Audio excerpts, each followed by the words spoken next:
The book of Genesis is a wonderful book. It is a book of beginnings in the Bible. Now we have the book of redemption. A book of redemption. The wind is blowing really hard outside right now and it's storming. So if you hear some rumbling and things, that's the wind outside. Also, I think you probably wonder why I'm doing 20-minute messages and 25-minute messages and 18-minute messages. Our web server here, they worked on the tower, and it is just absolutely slower than dial-up now. I could put up 6 to 10 sermons at the same time on videos, and they just went up like lightning. Now it is extremely slow, and it takes all night to put up one message, just a 20-minute message. So that's why I'm doing the shorter messages. The book of Genesis is a book of beginnings. The book of Exodus is a book of redemption. In Hebrew, the book of Exodus is called We Ele Shemot. We is and, Ele, and these names. And that's how it starts off, and these names. In the Hebrew Bible, the first words in the book name the book.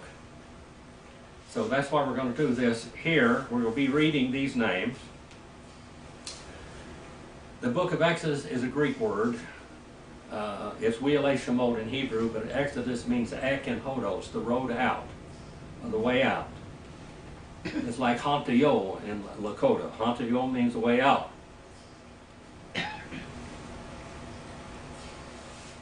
The book of Exodus describes the nation of Israel from their bondage, well, actually, from their preeminence in the land of Egypt to their bondage in the land of Egypt, and then their redemption from there, because God keeps His promises. The main theme in the book of Exodus is redemption. All people may have hope, no matter how desperate their situations are. When we read the book of Exodus, God redeems us.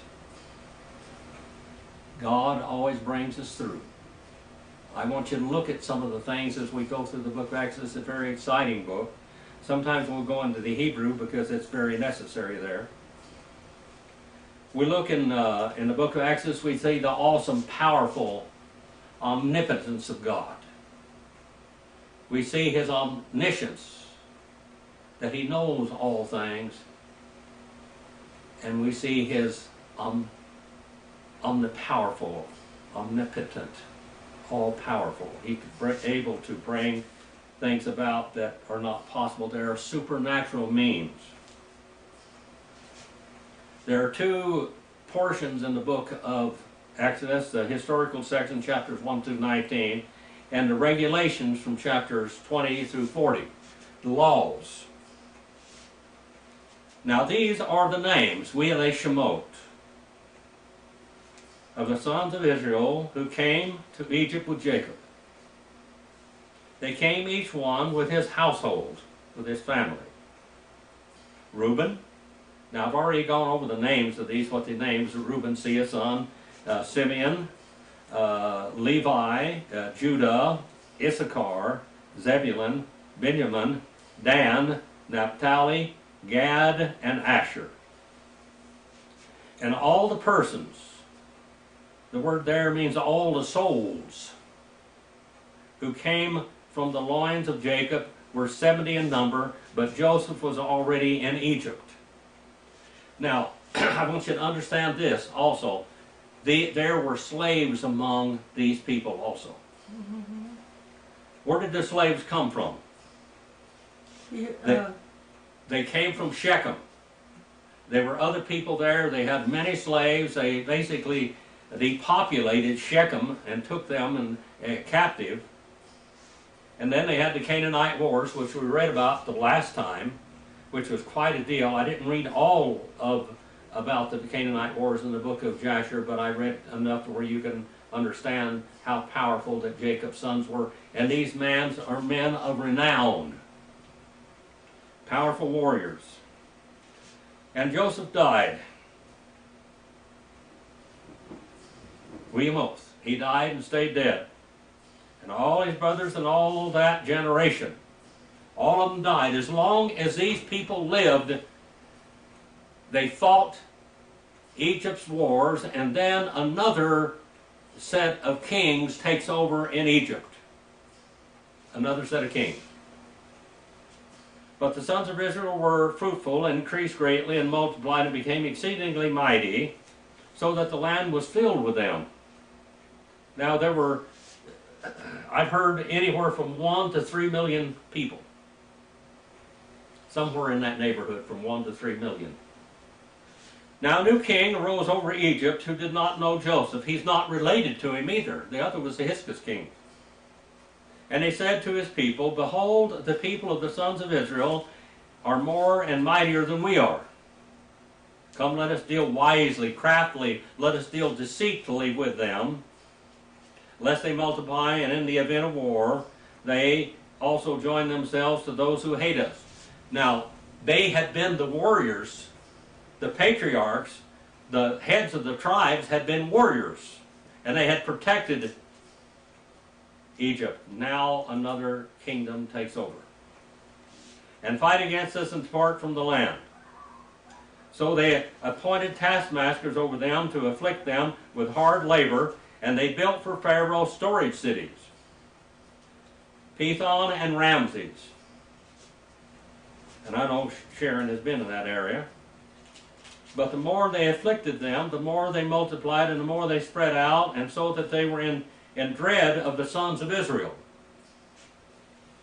And the Egyptians compelled the sons of Israel to labor vigorously.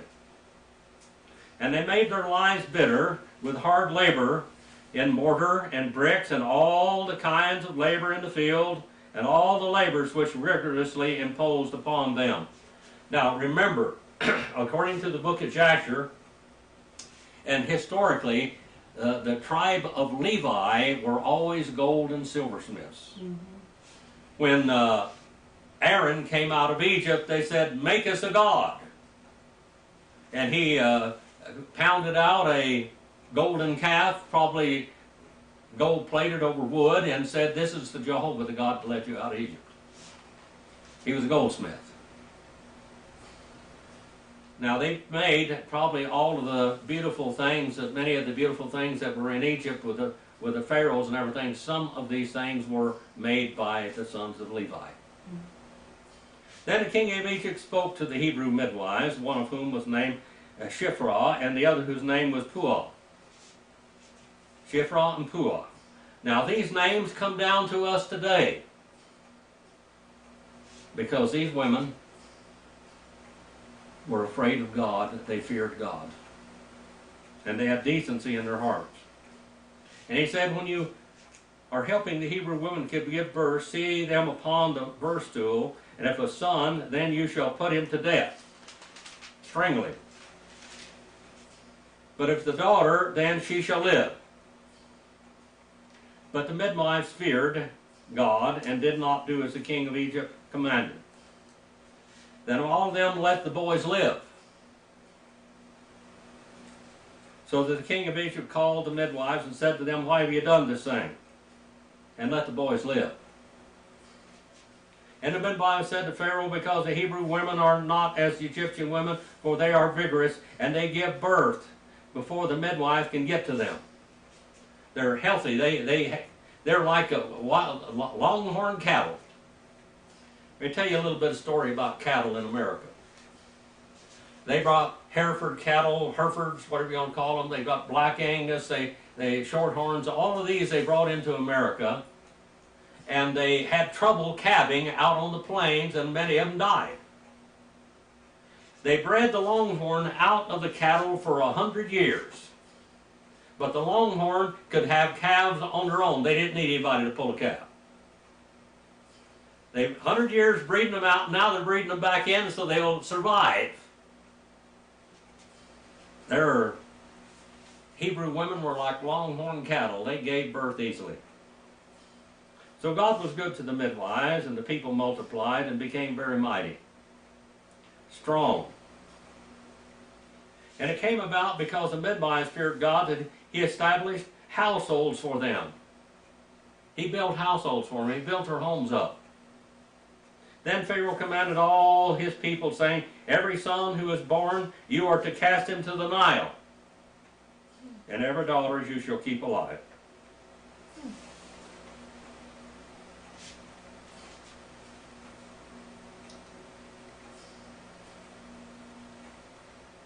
Now a man from the house of Levi went and married a daughter of Levi. And the woman conceived and bore a son. And when she saw it, he saw it was beautiful, and she hid him for 3 months. Now she's already got a daughter. She's already got another son, Aaron. And now she has Moshe, Moses. And Moses has a lot of names, by the way. Everybody gave Moses a different name. I have a grandson that I call Richard. Everybody else calls him Scooter, Scott, whatever, but I call him Richard, after his father, Gary Richard. And so they had all kinds of names for Moses. He was beautiful, and she hid him for 3 months. But when she could not hide him no longer, she got him a wicker, basically a papyrus basket. She wove a basket, and she sealed it up like Noah did the ark. This is a little ark. And she covered it over with tar and pitch, and she put the child in it and set it among the reeds by the bank of the Nile. Now, when they had to throw their children in the Nile, I bet you there were a lot of baskets floating down that river. I bet. But what's in the Nile River? There are some big fish in there that they're big enough to eat babies. And the crocodiles, of course, are large enough to eat babies. So when you cast a child in the river, it was suicide for the child. Not quite as bad as abortion, but suicide. Now I want you to understand that the children of Israel, all of the women obeyed the government. And they put their children in baskets and they floated down the river. Some of them may have just thrown them in the river, who knows. But the commands were, now look at Moses' family. I want you to know something also, that his mother was his great aunt, Jochebed. She was his great aunt. She was 128 years old when she gave birth to the first child. Mm-hmm. Now this is some miraculous births here, people. A lot of the people aren't living this long, but this woman, God gave, and she goes back, she's his father's aunt. She's Moses' great aunt and his mother. And his sister stood at a distance to find out what would happen to him, and the daughter of Pharaoh came down to bathe at the Nile. And with her maidens and walking beside and the Nile, and she saw the basket among the reeds, and sent her maid, and she said, bring her to me. Bring him to me. And she opened it, and she saw the child, and behold, the boy was crying, and she had pity upon him, and said, this is one of the Hebrew children. Then his sister said to Pharaoh's daughter, shall I go and call a nurse for you from the Hebrew woman, that she may nurse the child for you? And Pharaoh's daughter said to her, go ahead. So the girl went and called the child's mother, Jochebed. Now she's an old woman, but she's still nursing. Can you imagine having children when you're 130 years old? Well, she nursed this child. Now, Pharaoh wanted to kill the Hebrew children, but this one child, by prophecy, through this woman, she said, I shall call his name Moshe. That means to rescue or to draw out. And we're going to go back in next service, we're going to read in the second chapter and come down through here, and we're going to look at his different names and who named him those names.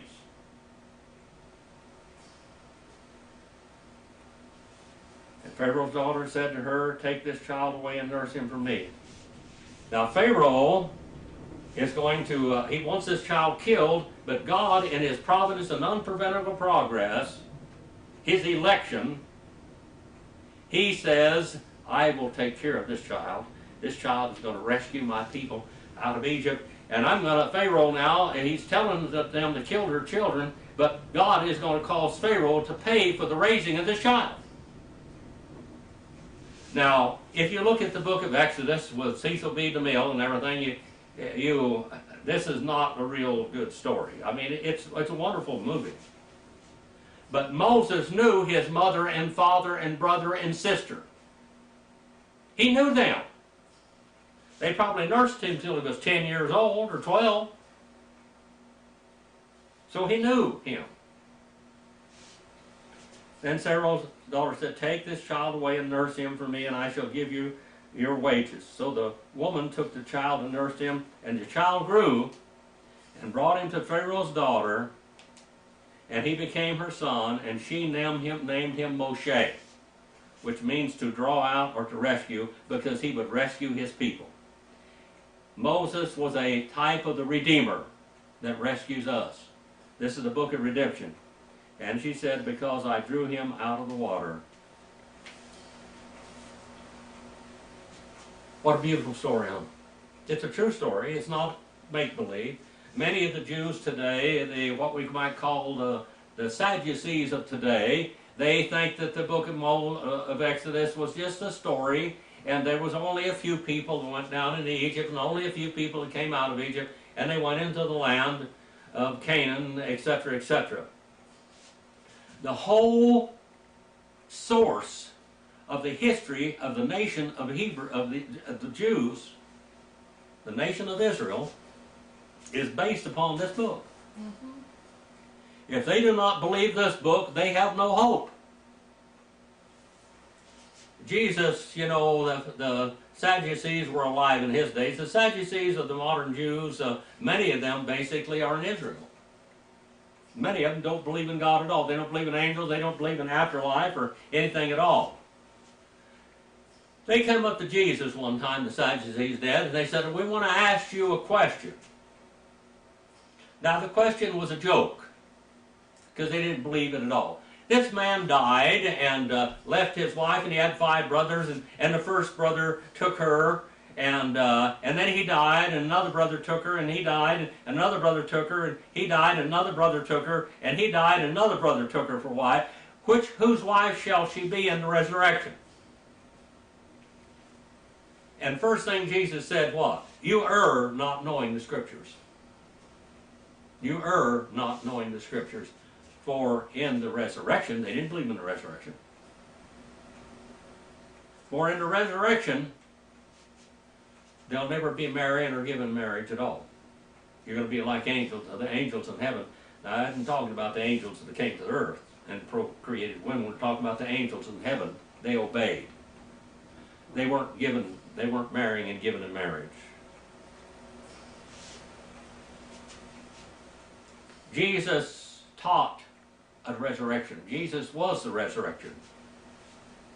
Jesus talked to them. He said, "I am the resurrection. I am the life." He told them, Mary and Martha. She said, "We believe." And he said, "Your brother shall rise." She was going to raise him from the dead, Lazarus, when he died. And she said, "We know that he will be raised in the resurrection." He said, "I am the resurrection. I am the life. You believe in me, believe in God also." Because he was God in the flesh. And he came there and he said, "Lazarus, come forth." He spoke his name. If Jesus had spoken the right words, every human being that ever died in Christ would have raised from the dead. But he said, "Lazarus, come forth." We'll go back and look at this a little bit more later. But we see Jacob going down into the land where Abraham went when he wasn't supposed to. God told Jacob to go down there. God told Noah that they would go down there and they would become a great and mighty nation. God told Abraham they would go down there and they become a great and mighty nation. They would leave. They said that they would be mistreated for hundreds of years. 400 years they would be mistreated. In 400 years, these 70 souls became millions. And not only did God redeem them, but they wanted to get them out of there so bad they gave them money to leave. I remember a man that was renting his house to a guy, and the guy was tearing the house up, just thrashing the home. And he was trying to get him out of the home, and the guy said, "I'm not leaving unless you give me $1,500. He's telling the landlord that. And the landlord paid him to leave, $1,500. And was glad to do it because pretty soon he wouldn't have a house left. Israel was driven out of Egypt. Pharaoh went after them, and God protected them again, as we'll see in the future.